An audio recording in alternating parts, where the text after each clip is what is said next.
Une activité touristique ne peut pas prospérer dans un environnement dégradé. Et si nous repensions notre rapport au tourisme? Bonjour et bienvenue sur Expérientiel, le podcast du tourisme positif. On vous emmène dans un voyage vers un tourisme respectueux de la planète et du vivant, pour semer maintenant les graines d'action du tourisme de demain avec des acteurs engagés.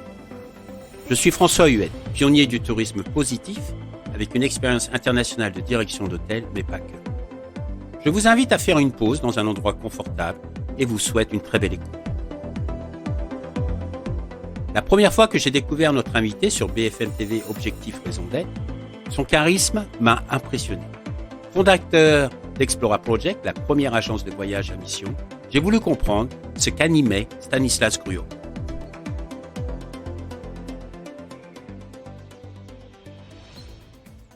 Bonjour Stanislas, merci d'avoir accepté l'invitation de participer au podcast Expérientiel. Comment vas-tu? Écoute, ça va super, ça va impeccable, pleine forme. Est-ce que tu peux nous présenter qui tu es et ton entreprise? Et ouais, dirigeant, créateur ou fondateur, cofondateur maintenant, parce que je me suis entouré de une petite équipe et notamment d'Alix qui est cofondatrice à mes côtés. Moi, je suis Stanislas Gruot, j'ai 34 ans, marié, 2 filles pour mon état civil, j'ai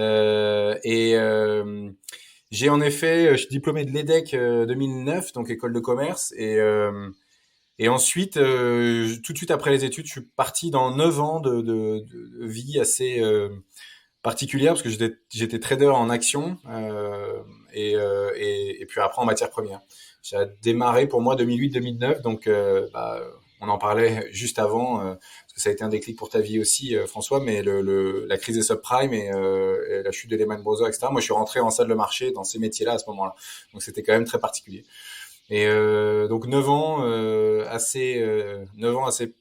années assez particulières, assez radicales, un métier très exigeant, avec beaucoup de boulot, beaucoup de pression, assez déshumanisé quand même, culture du chiffre et de l'argent, très fond du capitalisme quand même, très excitant quand même au quotidien, donc j'y trouvais quand même un épanouissement intellectuel, culturel, parce que j'étais dans une équipe européenne qui était présente dans 17 pays et entre traders on était en contact tous les jours, donc c'était riche aussi d'échanges. Bref, ça m'a fait rester 9 ans. Et à côté de ça, j'ai toujours fait beaucoup de courses à pied, qui était mon échappatoire à cette vie assez radicale et extrême. J'avais besoin de ça pour trouver un équilibre dans cette vie quand même assez déséquilibré par essence avec ce boulot-là, je trouve. Et donc j'ai commencé par courir un peu, puis je sortais tard de salle du marché, j'ai commencé avec la BNP, je sortais vers 22-23 heures, et je courais jusqu'à 1h, 2h du matin dans les rues de Paris. Ça, c'est comme ça que ça a vraiment démarré. Et puis parce que c'était facile, tout était fermé, je pouvais rien faire d'autre. Et en fait, je me suis réfugié presque dans la course à pied pour après lancer mes propres défis, mes espèces d'aventures de course à pied. D'ultrafond, j'ai traversé la France en courant en 2011. J'ai d'ailleurs le record de la traversée de la France que j'ai fait en 15 jours.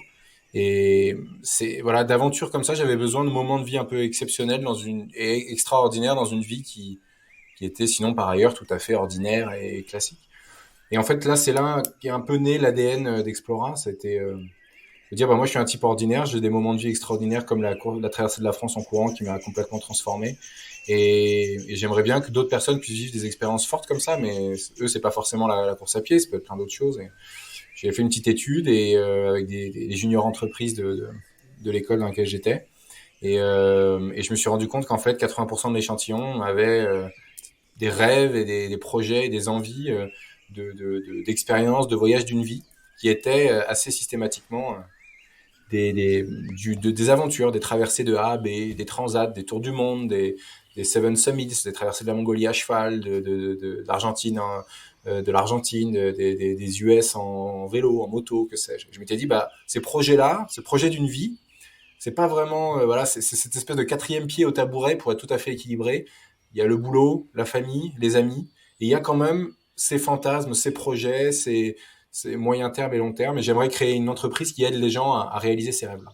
Ça, c'était un peu l'ADN d'Explora 2011-2012, et qui a percuté après le marché du voyage d'aventure, qui était un peu plus large que ma niche et mon projet initial, et le voyage d'aventure, donc toute expérience en outdoor, qui prône un peu l'apprentissage de soi par le dépassement physique, hein, grosso modo, dans tous les environnements, explosait complètement chez les anglo-saxons et arrivait dans les médias en France et commençait à être de plus en plus démocratisé. On voyait par exemple Koh-Lanta, Man Against Wild avant en Angleterre avec Bear Grylls, Mike Horn qu'on voyait matin, midi et soir sur les écrans. Et donc il y avait cette espèce de... L'aventure et le voyage d'aventure était en train de rentrer dans la culture populaire. Et pour moi, ça a été un déclic où je me suis dit, le projet Explora que j'avais, il faut le recentrer plus autour du voyage d'aventure et de l'expérientiel. Et il faut créer une agence qui aide les gens qui offre à chacun la possibilité de vivre ces expériences. Voilà comment ça a initialement démarré, en gros. Tu parles que tu as traversé la France en 15 jours en course à pied et tu parles de dépassement physique. Alors, qu'est-ce que ça t'a apporté justement ce dépassement physique? Est-ce que ça t'a permis justement d'aller au plus loin dans ton projet, d'aller au bout de ton projet? Oui, moi je pense que pour être capable, ce qui fait progresser, ce qui est riche, ce qui fait avancer dans la vie, c'est de surpasser des barrières psychologiques qu'on s'était mises. Après, pour les surpasser, y a différentes manières en fait. Soit c'est subi, c'est-à-dire j'ai une difficulté dans la vie, j'ai une inquiétude, et il y a un événement de vie qui va me forcer à aller au-dessus, quoi, à passer au-dessus pour continuer à avancer, quoi. Ça peut être le cas de moments très très difficiles, de deuil par exemple, et il n'y a pas le choix, on peut rien faire, c'est arrivé, il faut continuer à avancer. C'est subi, c'est des moments difficiles. Il y a aussi la possibilité de prendre des diagonales et d'autres trajectoires dans sa vie en suscitant, en créant un peu ces moments-là, en forçant un peu la prise de conscience. Et pour moi, je trouve que le dépassement de soi dans l'acte physique, moi, c'est ma manière de vivre, d'aller rechercher ces émotions-là.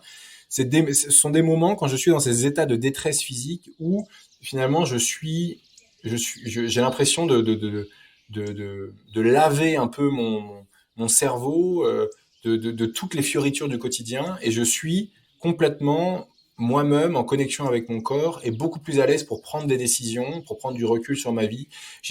Dans les moments vraiment d'ultra où je suis dans des états pas possibles, c'est des moments où j'ai l'impression d'être presque en dehors de mon corps, et des moments pour moi un peu de transe sur lequel je prends un peu de distance avec ma vie et sur lequel je fais mes grands choix. Donc c'est vrai que ça paraît un peu ésotérique comme ça, je le conçois, mais dans ma traversée de la France en courant, je courais 12 heures par jour. Franchement, physiquement, ça a été une épreuve pour mon corps, hein, très difficile. J'ai perdu jusqu'à 11 kilos dans les premiers jours de course. Donc j'étais vraiment, ça m'a complètement bousculé à tous les points de vue. Et voilà, cet apprentissage de ne pas arrêter dans des moments aussi difficiles m'ont à la fois donné la confiance en moi pour continuer à avancer.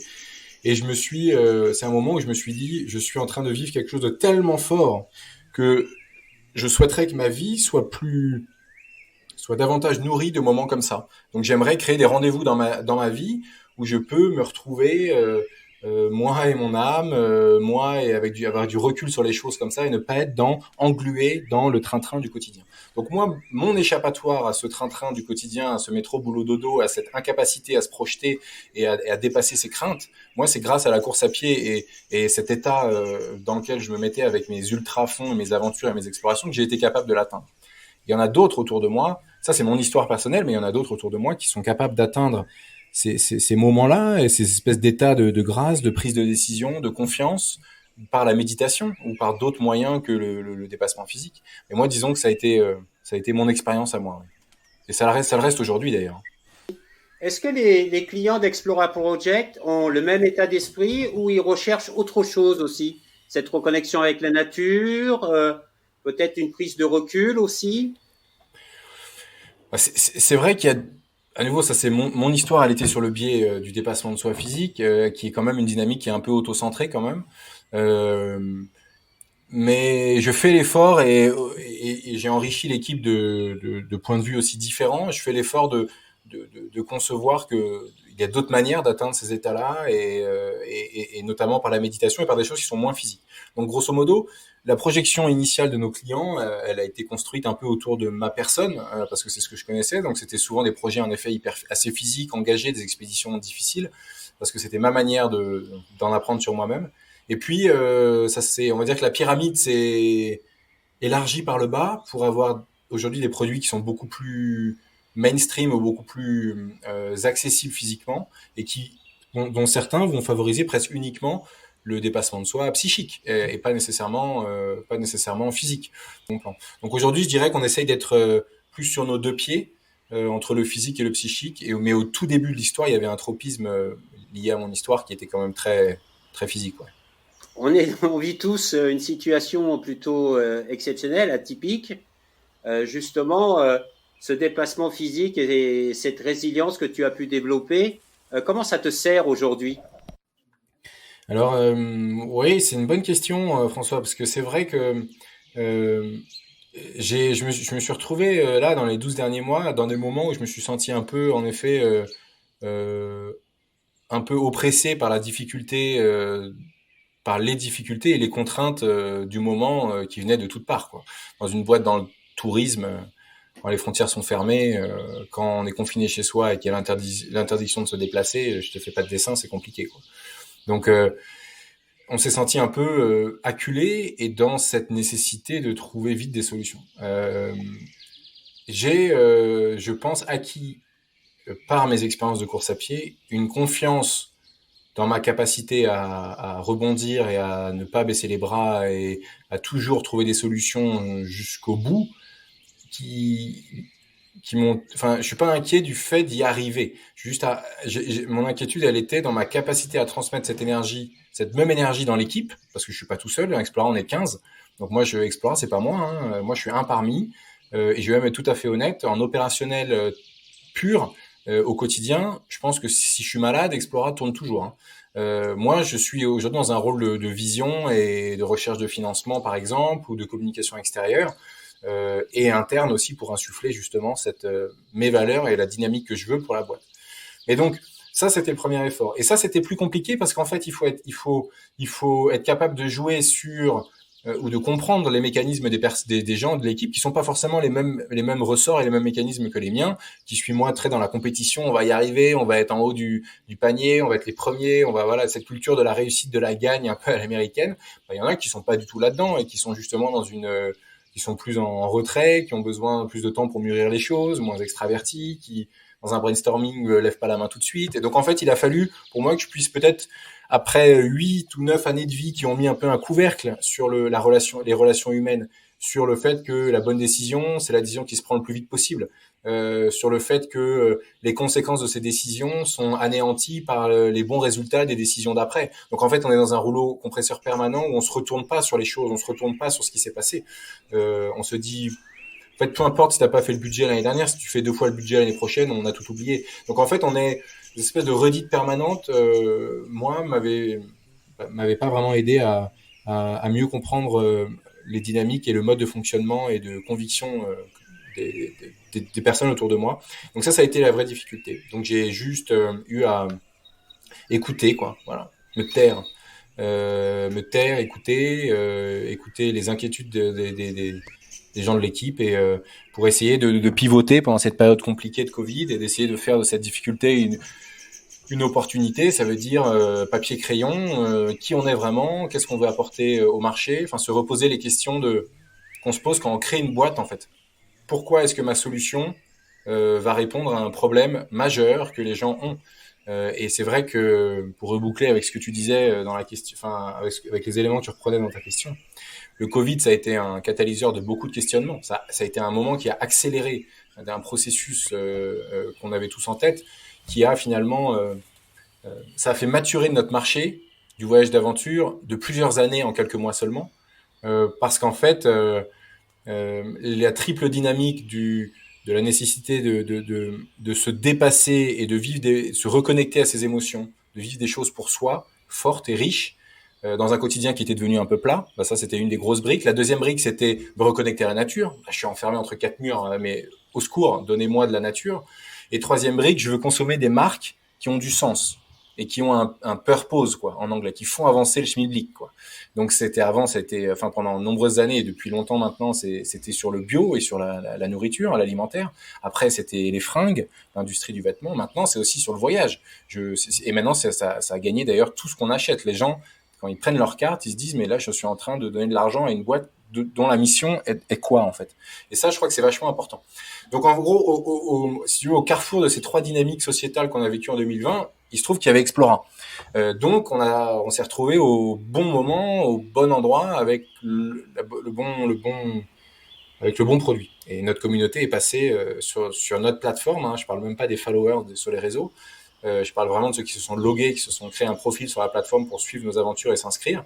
Nombre de membres est passé de 1500 membres en mars 2020 à 100 000 aujourd'hui. Donc ça a littéralement explosé, quoi. Wow. Donc ça traduit une lame de fond. Bravo, félicitations. Bah, ouais.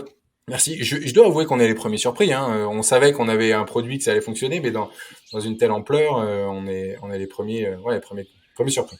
La première fois que je t'ai entendu parler, c'était sur l'émission de BFM TV Objectif Raison d'être.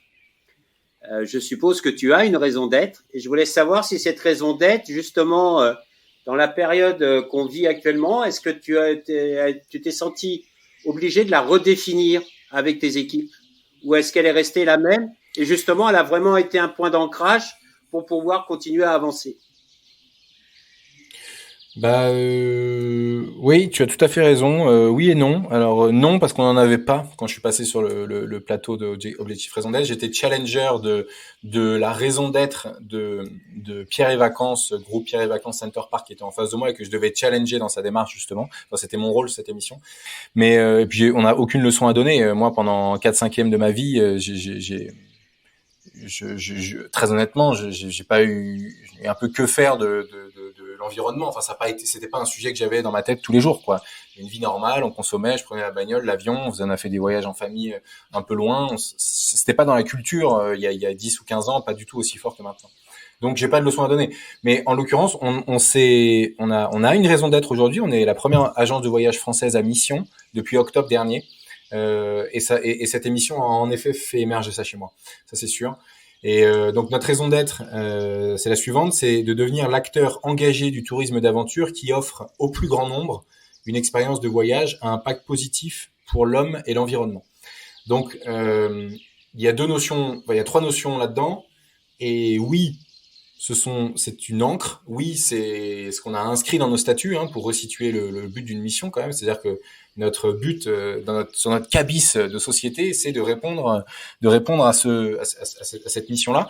Il y a trois choses. Il y a devenir l'acteur engagé, donc ça veut dire être pionnier. C'est l'acteur, c'est pas un parmi d'autres, donc ça veut dire le plus engagé, donc ça veut dire être pionnier, ça veut dire défricher, ça veut dire essayer de tracer une route, ça veut dire essayer de trouver des solutions, d'itérer, de challenger et puis d'aller dire quand on pense que d'autres choses sont pas faites comme elles devraient être faites et donc c'est ce rôle-là aussi. Donc là-dessus on prend des baffes. Ouais, je prends des baffes. On y va, il faut, mais de toute façon ce combat-là il peut pas être simple, il est forcément il faut être assez droit dans ses bottes sur le sujet et courageux. Après la deuxième brique là-dessus c'est au plus grand nombre. Parce qu'en fait si on fait bien dans notre coin pour 10 voyageurs, moi, je vois pas l'intérêt. Je vois l'intérêt quand on est capable de montrer que à l'échelle, notre solution, elle tient toujours de voyage durable. Donc ça, je crois que c'est important d'être sur une notion de plus grand nombre. Et derrière, il y a une notion d'accessibilité. Je veux pas qu'Explora c'est pas du voyage sur mesure avec des expéditions à 10 000 euros ou 20 000 euros pour faire de l'héliski au Japon. Non. C'est des expéditions qui commencent à 200 euros jusqu'à un maximum 3 000 euros et quelques. Pour tout un chacun. On a des gens qui nous payent des expéditions de 200 euros en 4 fois sans frais. Je veux dire, on est là pour rendre accessible le voyage d'aventure. D'où notre idée de désintermédier le secteur. Entre le guide local et le client final, partout en Europe, sur tous nos voyages, il n'y a personne d'autre que nous. Donc c'est nos produits, on est vendu par personne et on ne vend les voyages de personne. C'est nos propres créations. Elles ont un temps, elles sont éphémères.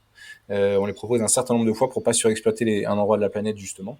Et la troisième brique de cette raison d'être, c'est l'impact positif. Et ça, c'est un vaste sujet, mais impact positif sur l'homme et l'environnement, ça veut dire une dynamique assez simple, la dynamique du GIEC, la dynamique des accords de Paris, mesurer, réduire, compenser, engager, quoi. Donc je mesure l'impact de tous mes voyages. On a donc embauché une doctorante en mathématiques appliquées à l'écologie qui calcule l'écologie. Pour moi, c'est des mathématiques, c'est pas de la philo. Donc, il y a des mesures d'impact, des mesures de carbone et de la compensation qui doit être fait kilo carbone par kilo carbone. Et donc, en gros, l'idée est de dire, voilà, d'abord, on mesure exactement ce qu'on fait. On essaie de proposer des voyages qui permettent quand on les fait, de respecter les accords de Paris. Donc qui soit à 5 kg carbone jour équivalent, donc évidemment accessible en train au départ de Paris. Et une fois qu'on a mesuré, on réduit un maximum. Donc sans trace, zéro déchet, local, accessible en train.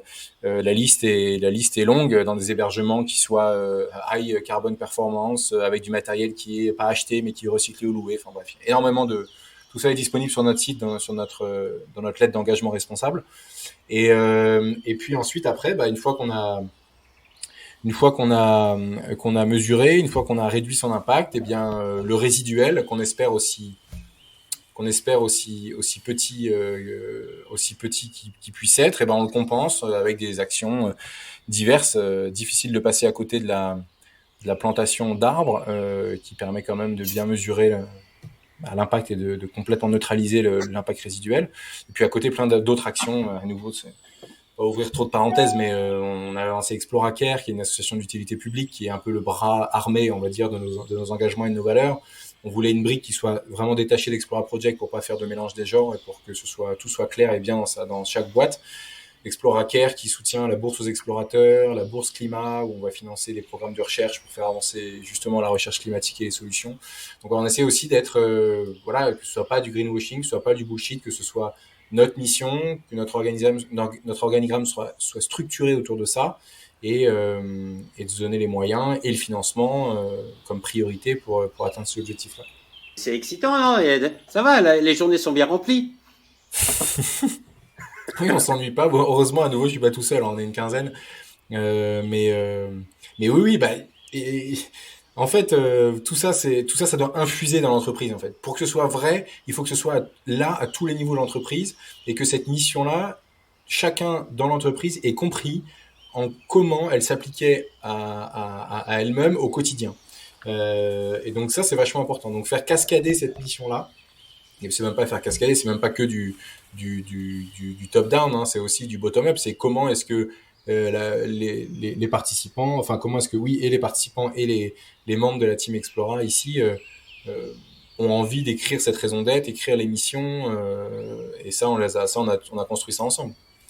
Et comment tu le fais infuser cette mission comment ils participent, tes employés, les parties prenantes? Parce qu'il n'y a pas que tes employés, il y a aussi, je suppose, des parties prenantes, parce que vous avez des acteurs dans pas mal de pays, des guides, etc., il me semble.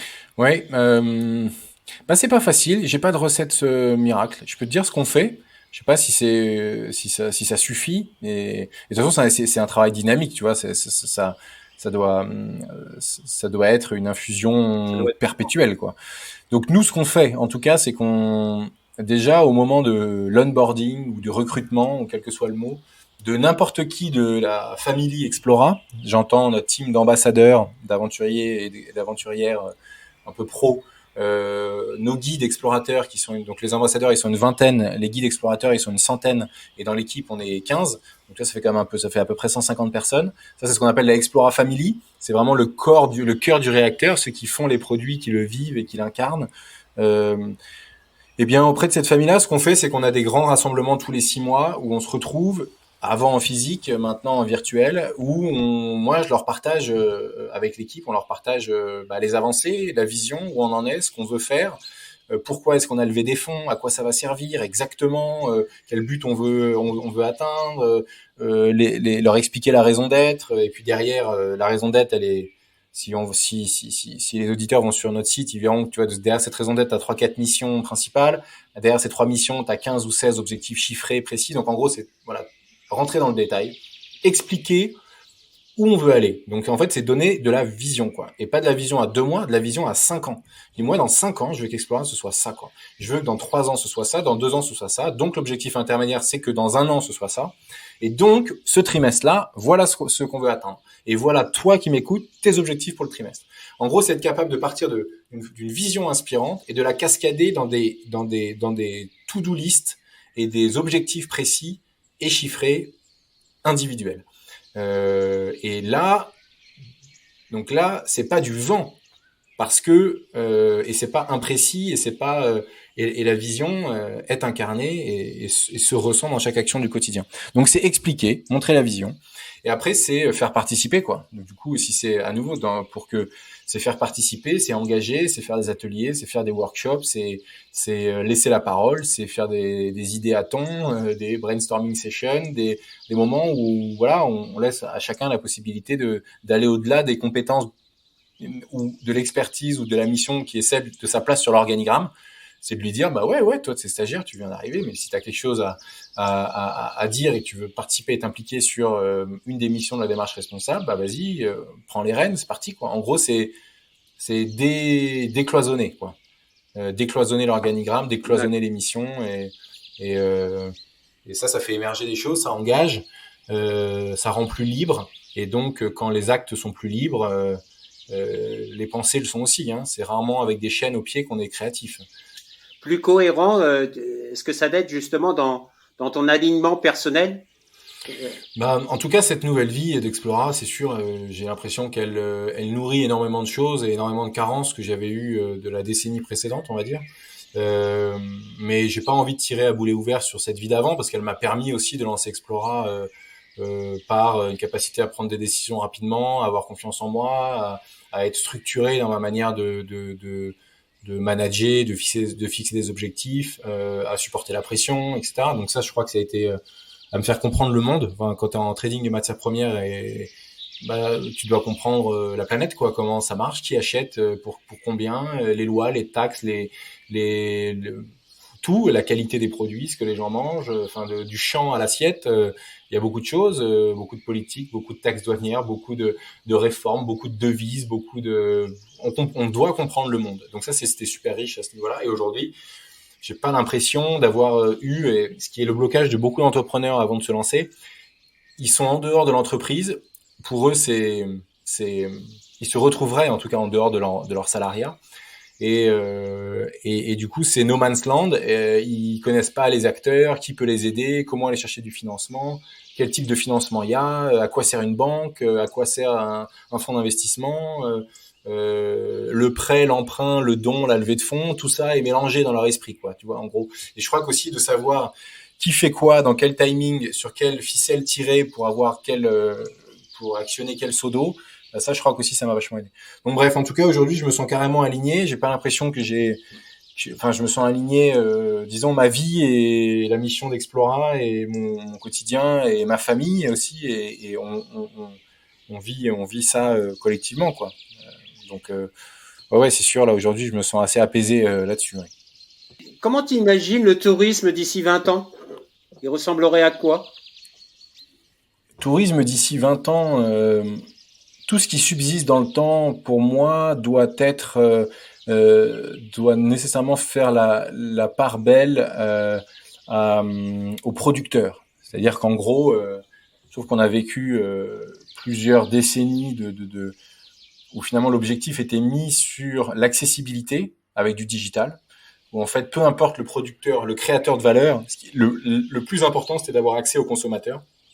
Et ça, je crois qu'avec le développement du digital aujourd'hui, qui est partout. Je veux dire, avant, il y avait des départements digitales. Maintenant, tout est digital. Je veux dire, ce n'est plus un département en tant que tel. On va pas créer un produit digital. C'est un outil au service d'autre chose. Et donc, je crois qu'aujourd'hui, on a un retour au producteur. C'est-à-dire, où est la vraie valeur, en fait? Maintenant que tout le monde a l'accès au digital et que c'est plus un avantage compétitif d'avoir une marketplace, parce qu'aujourd'hui, en open source, je peux créer une marketplace sur Explora pour vendre j'en sais rien moi, des mugs Explora Project en 1 heure et demie. Je crée une marketplace, il y a des logiciels tout faits sur PrestaShop, hop, c'est parti. Donc finalement, aujourd'hui, l'avantage, la valeur ajoutée réelle et perçue par le consommateur, parce qu'il y a une vraie transparence aussi des missions des marques, c'est le producteur. Donc pour moi, demain et après-demain, c'est que la valeur de celui qui produit soit rémunérée. Donc, je crois qu'il y avait un exercice de désintermédiation à faire, en gros, parce que aller payer un intermédiaire pour juste me mettre en relation ou faire en sorte que le paiement soit sécurisé, ou que le clic aille plus vite, ou que le gars me parle dans ma langue, ou que sais-je, ces espèces d'intermédiaires qui ne servent qu'à ça. Moi, je crois que ça, c'est fini. Donc, l'idée était de désintermédier, de montrer le créateur de valeur en face du client et en toute transparence. Donc ce seront des business qui sont, à mon avis, beaucoup plus coopératifs, beaucoup plus communautaires, où le client où le client sait pourquoi il rémunère celui qui crée la valeur. Donc un lien beaucoup plus direct. Voilà, un tourisme désintermédié, un tourisme qui connaît ses impacts, et ça donc un tourisme transparent et à nouveau des intermédiaires permettent pas cette transparence-là. Parce que finalement, quand j'achète un voyage d'un tour opérateur français d'aventure, je sais pas avec qui je vais partir. Je vais pas partir avec eux. Ils ont acheté le voyage à un réceptif local et je ne sais pas avec qui je vais partir. Je sais pas, je ne connais pas la mission et les valeurs de celui qui va opérer ce que j'ai acheté. En fait, j'ai juste acheté un marketing, une vente, une plateforme. Mais derrière, l'expérience, le produit, c'est pas la marque auprès de qui j'ai acheté qui va le faire. Donc, le tourisme, je le vois local, je le vois en Europe pour les Européens, je ne le vois plus transocéanique, ça, je crois que c'est transcontinental, ça je crois que c'est pas possible. Ça peut le devenir pour les voyages d'une vie, des choses tout à fait exceptionnelles, mais sinon je pense qu'il faut faire un appel nécessairement à la sobriété dans le déplacement et dans le tourisme. Donc ça je crois que c'est important.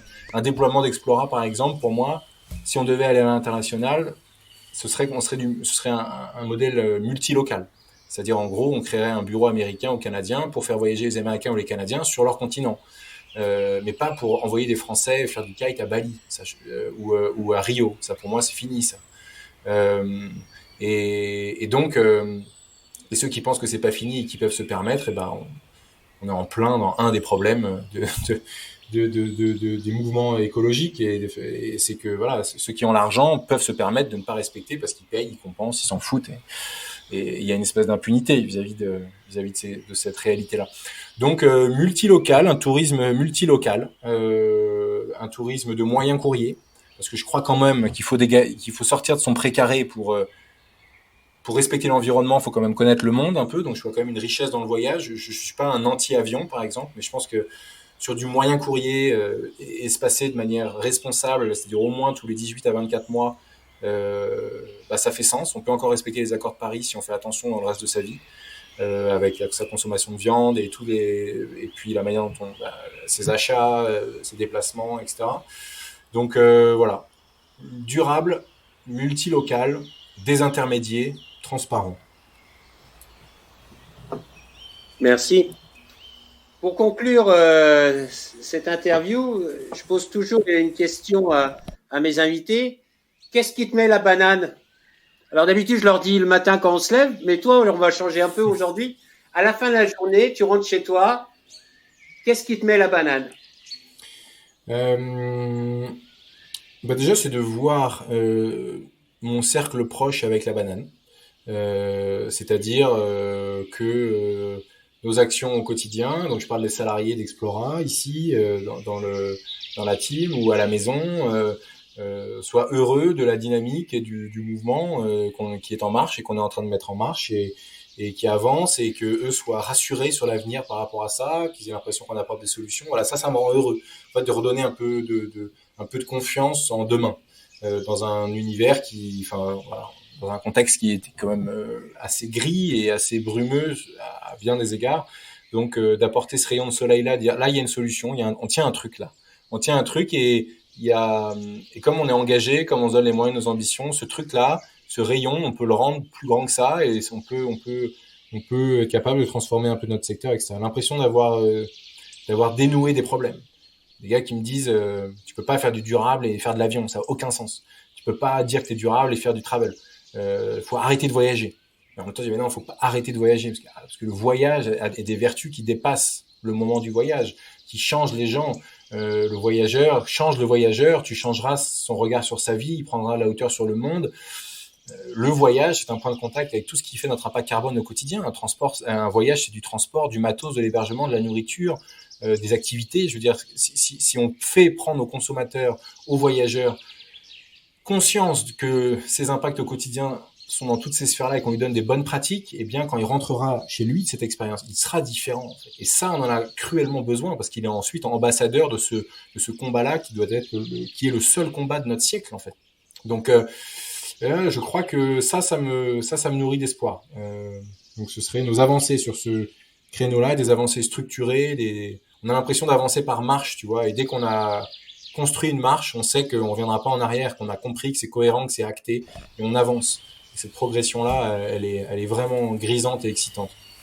Je te rejoins avec l'histoire des marches. Ça m'emmène vers un point où on entend parler actuellement de l'avant et de l'après. Je veux dire, est-ce qu'on va revenir comme avant, etc.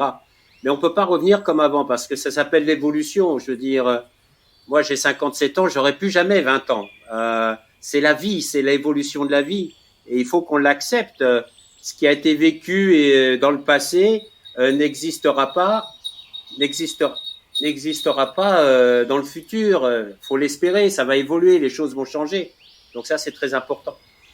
Écoute, je voulais te remercier beaucoup pour ce temps passé ensemble. J'ai pris beaucoup de plaisir à échanger avec toi. Je te souhaite bonne continuation à Explora Project. Et j'espère à très bientôt. Merci beaucoup François, merci de ton invitation. J'ai passé un bon moment aussi. Content d'avoir pu clarifier des points essentiels de nos valeurs, ça fait toujours plaisir. Tu contribues à ma banane de la journée. Merci François. Merci, au revoir Stanislas. Salut.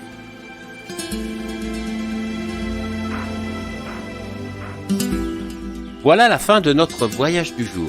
J'espère que vous avez passé un agréable moment en notre compagnie et que nous avons pu semer des graines d'inspiration et d'action. Si vous avez aimé ce podcast, favorisez sa diffusion en le partageant sur vos réseaux, en vous abonnant pour suivre tous les épisodes à venir. Et si vous avez juste encore un petit peu de temps, donnez-lui 5 étoiles sur Apple Podcasts ou votre plateforme préférée. Le tourisme de demain, c'est maintenant qu'on le construit, ensemble, guidé par le sens et l'expérience en lien avec nos territoires. Alors je vous dis à très bientôt.